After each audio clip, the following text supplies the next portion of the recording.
that. And Rob, so you are indeed up. Good evening. My name is Rob Smoke. I live in Boulder. I've lived in Boulder since 1986, and I was here some prior to that. And I've followed as closely as possible material in the news, but just material and information that I've gotten talking to people who live here, who know me, some who I've met who are homeless. I think that I need help in understanding the philosophy behind any sort of ordinance that would criminalize acts that a homeless person would typically do in order to survive, like sleep outdoors.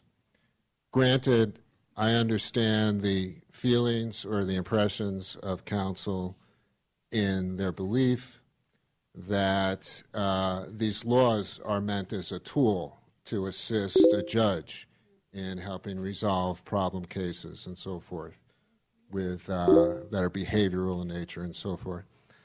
But when I see council pass an ordinance that effectively would cause someone maybe to hide at night rather than be in a place where they could easily be accessed by service, support, or law enforcement.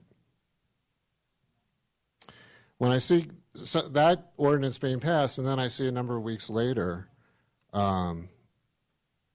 somebody passes away because there's a snowstorm. I mean, sure, there's probably a lot of other factors going into that, but essentially, if there's a snowstorm in May, somebody who has been reliably sleeping outdoors can get caught. And it's not, well, she should have known better. Well, everybody should know better. I should know better than to come to the city council and expect a response that I'm going to like. But I think fundamentally it is wrong not to prioritize issues of homelessness, issues of providing subsistence housing.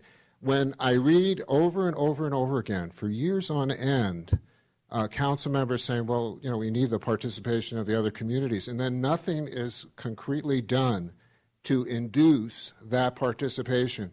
I mean, certainly we have a regional transportation district. We could have a regional housing district to develop housing that might be available to people who were in obvious need. And reading the story in this weekend's paper about this woman who passed away in Scott Carpenter Park, it's heartbreaking. It's heartbreaking to see that that person wasn't able to avail themselves of enough support to not die out in a snowstorm. And so I know people are angry about how transients behave, but I have to say I'm angry to see this person having died and the circumstances surrounding that circumstance. So. Thank you.